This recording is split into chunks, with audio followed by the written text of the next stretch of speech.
Jeff, always a pleasure being with you on Mindshare Monday. I think we were talking a little bit, and actually, it's funny. My wife was doing the bills over the weekend, and she took a picture of this quote that was in the book that she balances the checkbook with. And it's John Wooden, who obviously legendary UCLA coach. Things turn out best for the people who make the best of the way things turn out, and it really resonated with me. Whether it's in life, lots of things can change. You can suffer loss. Things don't go the way you intend or plan. Same with career. I've been through mergers and acquisitions, loss of job, loss of role, lots of shifting around in my time. But I find that if you focus on getting your bearings in the new setting as quickly as possible, that it gives you the highest probability of success. And typically those who adapt quicker are the ones who find that success. I'm interested in your thoughts because I know you've obviously changed roles multiple times. You dabble in a lot of different things. And so I'm curious from your vantage point, because I know the challenges specifically of those who have an entrepreneurial background. I've done some entrepreneurial things myself. Would love to get your thoughts on this topic.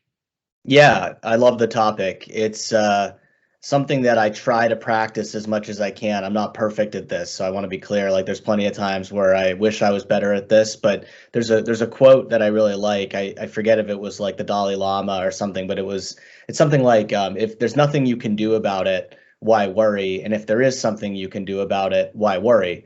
In both situations, there's no reason to worry. If you can fix it, you can fix it. And if you can't fix it, then dwelling on it won't make it any better.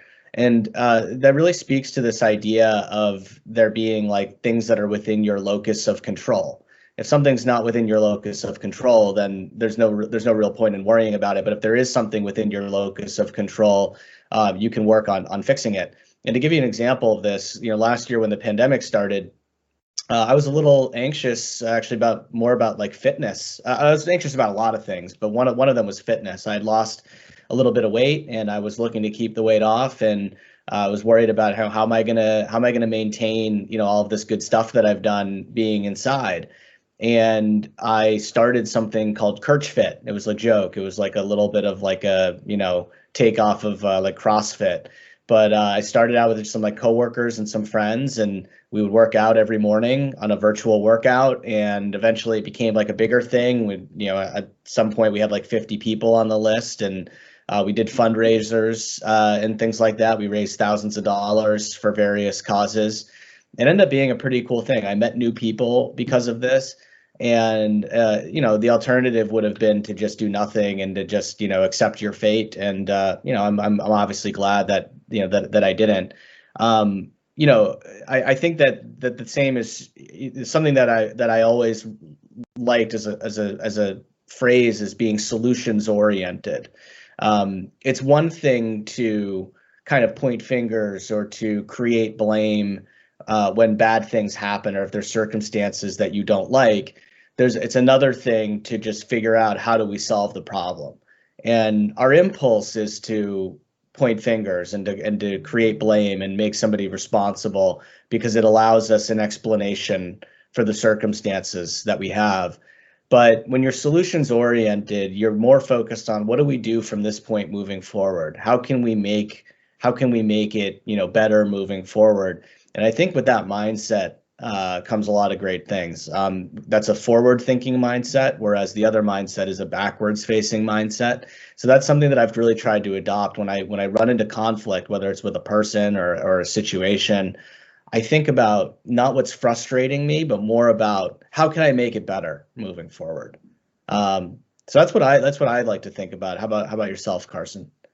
That's brilliant, Jeff. I love that you focused first on the element of control.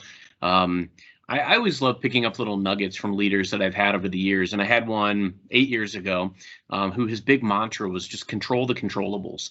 And that was the key element. And just having those little things that you can tell yourself throughout the day. Look, we've all been in a pandemic over the last year and a half. And there's a lot of folks that point to that as reason for performance not being where they want it to be. But the key thing is when you're all in that common element, it's what have the people done to rise above. The other thing I would point out is I had a role that I loved years ago, a decade ago, And it was one of those things where I didn't think I would ever be able to eclipse where I felt like I had achieved from that role perspective. I had moved up very quickly, and I had a role that I really enjoyed. I was respected, and I really enjoyed it. And one day it was no longer there. And I spent what I thought was a lot of time trying to eclipse what I thought I was doing there. But can't replicate the past. You can't bring back the same parameters, the same playing field, all of the same elements. But what you can do is you can take your key learnings forward. You can amplify your strengths, your talents, your superpowers. You can focus on how do I fit what I do into these new circumstances. And that's what we all have to challenge ourselves to do, is by really looking at the new playing field, the parameters, the circumstances that we're in, trying to understand them as best we can. How can we leverage all of the different levers or the resources in this new element? Prime example. Look, I went on recently my first on-site face-to-face customer meeting in 15 months. And it was a joyous experience. But the key element is there were a lot of wonderful things that came out of the work that emerged during a pandemic. The ability to connect so meaningfully with people globally through technology. The ability to, we've talked about this, call an audible whenever you're in a conversation with a client, it's going well, you need to add a resource. You can do it in real time as opposed to tabling the discussion or scheduling a follow-up for 2 weeks that might get pushed anyway.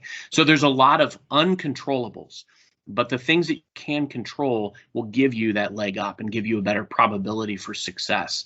And I think the key element that we all have to remind ourselves is, stuff is going to change. And the better that we adapt and pivot, that's what's going to make us more effective. Certainly, some of these changes do sting, and it's okay to acknowledge the sting and understand why that sting hurts. But nevertheless, take those key learnings, take those losses, take those lost deals, take those situations that didn't pan out the way that you anticipated, use that as fuel.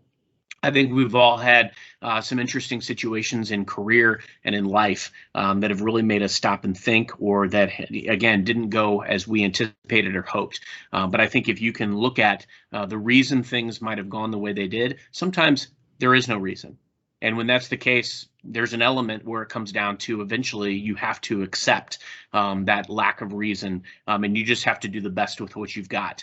But I firmly believe that if you continue staying, forward on the path, you're going to continue on. I liken it to a trip that I did a few years back. I'm by no means a hiker. I'm by no means a big, mountain climber. But I went out on a trip out west, camping, hiking in the backcountry. And there were some sites that when I looked at them, I was like, there's no way that I can get up there. There's no way that I can do that. But I focused on one step, land one step.